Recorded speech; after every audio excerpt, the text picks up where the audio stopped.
Muito boa tarde, meus amigos. Tudo já com vocês?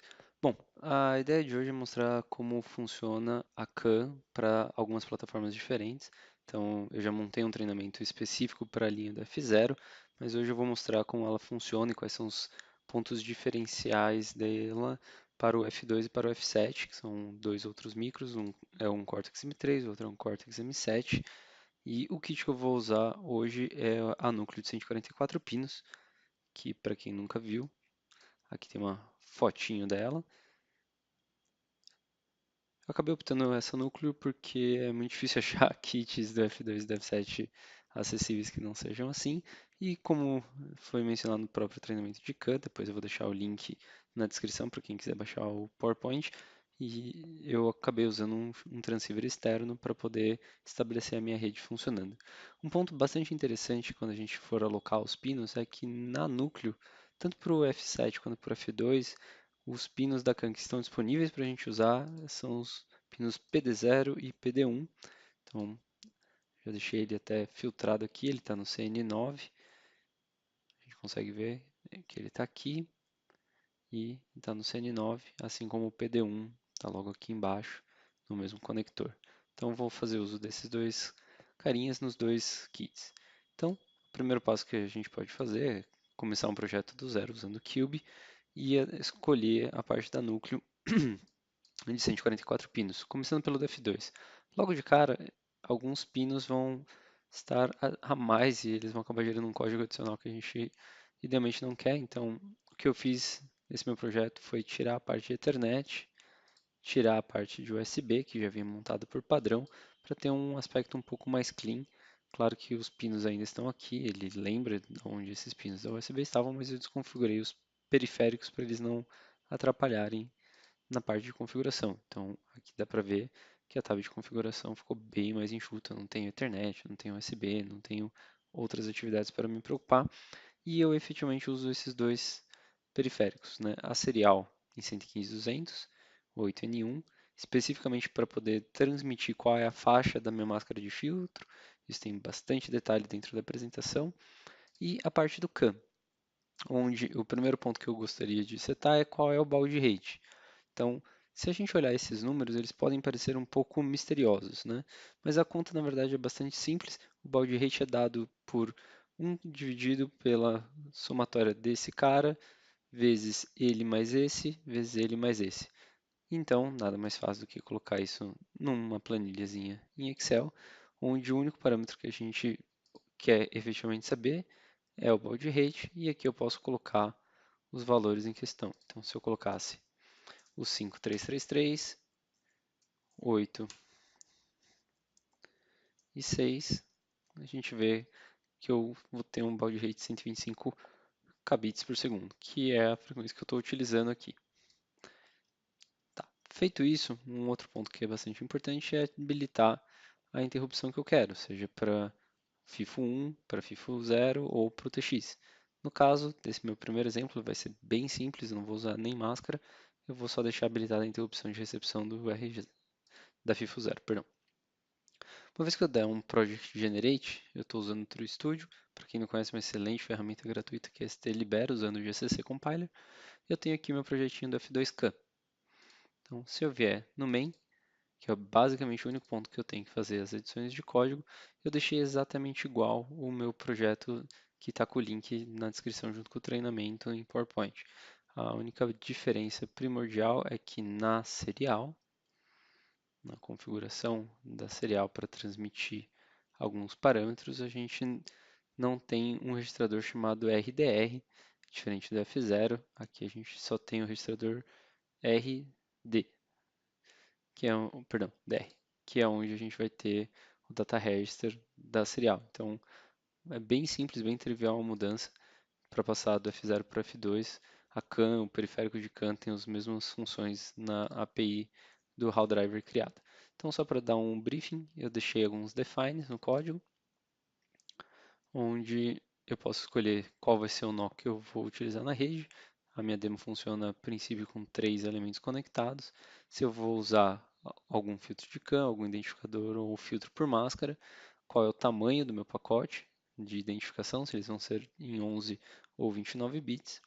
duas variáveis globais para diversão interna e infinita de piscar o LED, algumas macros de TX e RX, e finalmente a gente entra no código.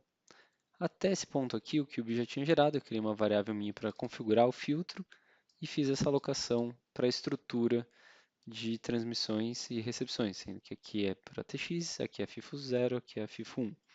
Essa parte do código foi gerada pelo Cube. Aqui eu tenho só uma identificação mostrando qual é o range de filtro válido dado o setup. Faço a minha escolha de filtro. Falo que eu não estou usando filtro, então a minha identificação da mensagem vai ser 321. Muita criatividade nessa hora, estou usando em 11 bits. E aí eu vou habilitar a recepção antes de entrar no loop principal. Uma vez feito isso, qualquer dado que vier na FIFO 0, eu vou receber uma interrupção a partir dela. E na minha lógica principal, basicamente eu fico esperando o botão ser pressionado. Toda vez que eu pressiono, eu vou mudar o tempo de piscar do meu LED, baseado na leitura dessa variável que incrementa e nesse LED display que faz um switch case para atualizar toda vez que ele muda e dentro de uma interrupção periódica que eu deixei colocada no sysdig, dá para ver a super mega lógica onde o tempo daquela variável impacta no tempo do piscar. Então, se tiver em 1, vão ser 100 milissegundos, 2, 200 e assim por diante até 400 milissegundos. Voltando aqui para a lógica, uma vez pressionado, então eu vou mudar aquela variável e na sequência eu vou atualizar qual é o valor que eu estou mandando aqui de transmissão e vou mandar transmitir através da CAN e vou esperar até a pessoa soltar o botão porque eu fiquei com preguiça de fazer um debounce decente para a tecla, certo?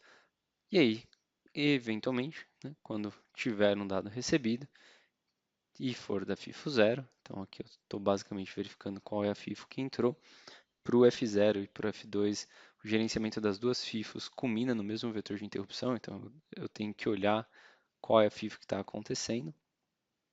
E aí faço a tratativa dela, ou seja, vejo se o ID da mensagem é o 321, se o tamanho dela é de 11 bits e se o comprimento são 2 bytes. Lembrando que eu estou mandando duas abobrinhas no meu TX. Se vocês não lembram, as duas abobrinhas estão bem aqui.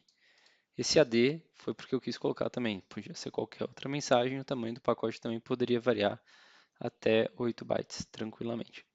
Lembrando que 8 é o número que a CAN 2.0A e 2.0B permite por envio de pacote. Você pode mandar quantos pacotes você quiser, mas o máximo deles é de 8 bytes. Existe a CAN FD, que aumentou o tamanho desse buffer, mas eu não vou entrar no mérito disso agora. E aí eu vejo se é a mensagem que eu mandei, eu vou coletar o conteúdo dela e passar para o meu LED display e atualizar o meu número de pressionar baseado no que eu recebi. Então, nessa demo, todas as placas que receberem podem mudar o piscar do LED das suas amigas da rede. Então, se eu tiver uma placa com uma frequência diferente do piscar do LED, na hora que eu apertar o botão, todos da rede vão ficar exatamente iguais. Legal. Isso é para o F2, sem nenhuma grande alteração, tirando aquela parte pequena da serial, onde um registrador mudava, que era da parte de, em vez de ser Receive Data Register, era apenas tratado no Data Register. Perfeito. Agora, e se eu fosse fazer isso no F7? O F7 ele tem algumas pequenas nuances que são levemente diferentes, não na interface do Cube, como a gente pode ver. Eu estou com o Cube aberto, com a mesma prerrogativa, né? Comecei com a núcleo, em vez de escolher o chip, para saber já quais eram os pinos alocados.